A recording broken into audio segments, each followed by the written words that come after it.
विंध्याचल थाना पुलिस के बिरोही गांव में रात में चली गोली की वजह से मौत के मामले में 7 आरोपियों को गिरफ्तार किया गया। खेत से मिट्टी खोदने के विवाद में हुए विवाद में गोली चल गई, जिसके बाद 2 सगे भाइयों को गोली मारी गई थी। यह खुलासा पुलिस लाइन में एसपी सिटी संजय कुमार ने पत्रकार वार्ता के दौरान किया। बताया जाता है कि इलाज के दौरान राजेश की मौत हो गई थी। साथ ही पुलिस ने गिरफ्तार आरोपियों के पास से वारदात में प्रयुक्त असलहा भी बरामद कर लिया है।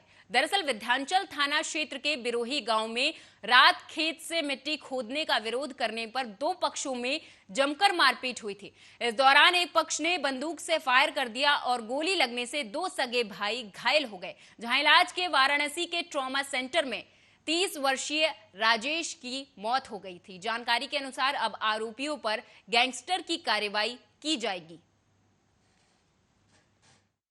देखिए, परसों अर्थात 10 जुलाई 2022 को ग्राम बिरोही में 2 पक्षों के बीच में थाना विंध्याचल अंतर्गत शाम को लगभग रात में 10 बजे और 10:30 बजे के बीच में मारपीट की घटना मिट्टी खोदने के विवाद को लेकर के हुई थी 2 पक्षों में। बाद में गोलीबारी भी उसमें चलाई गई थी, जिसमें एक व्यक्ति को गोली गंभीर लगी थी तथा दूसरे व्यक्ति को भी गोली लगी थी। 2 व्यक्तियों के जो जांघों पे चोट लगी थी।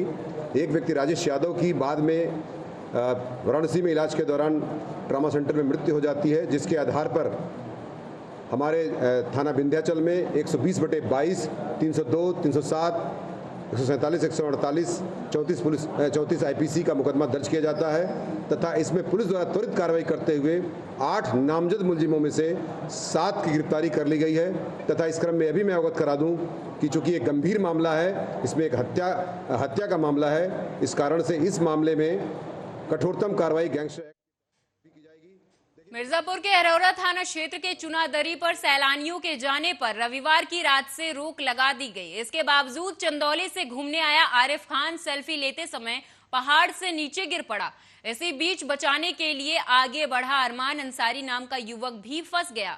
दरअसल आपको बता दें कि एक कार में सवार होकर 13 युवक चंदौली से चुनादरी पहुंचे थे। पिकनिक के दौरान सेल्फी लेने के चक्कर में आरिफ पहाड़ से गिरकर जलप्रपात में लापता हो गया। 4 गोताखोर उसकी तलाश में जुटे हैं, पर काफी देर हो जाने पर दोनों का पता नहीं चल सका। पुलिस और ग्रामीणों के लगातार प्रयास के बाद आखिरकार अरमान को बचा लिया गया है, पर लापता युवक की खोजबीन की जा रही है। वहीं गौरतलब है कि वाटरफॉल के मुख्य द्वार पर पुलिस की तैनाती की गई है और रोक लगने के बाद भी पर्यटक बाज नहीं आ रहे और आए दिन ऐसी दुर्घटनाओं से पुलिस की कार्यशैली भी सवालों के घेरे में नजर आ रही है।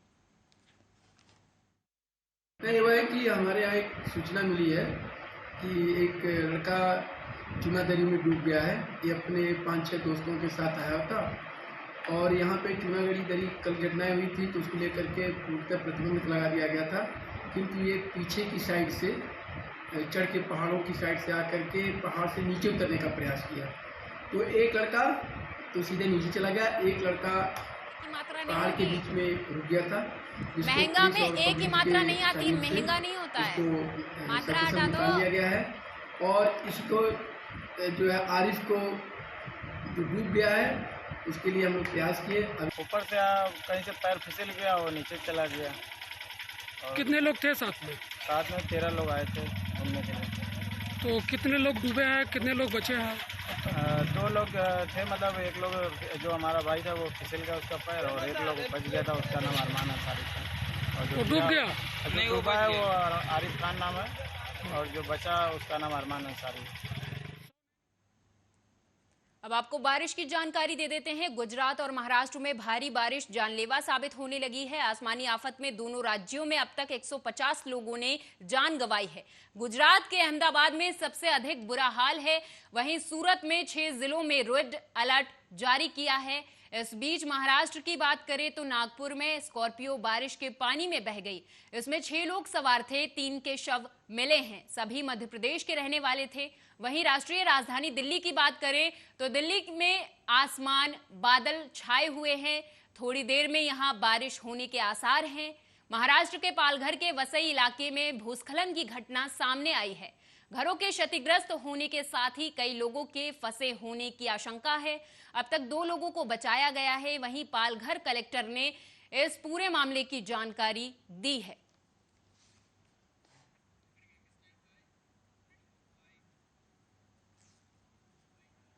और मेरे साथ इस बुलेटिन में फिलहाल इतना ही। आप देखते रहिए आर्या न्यूज। नमस्कार।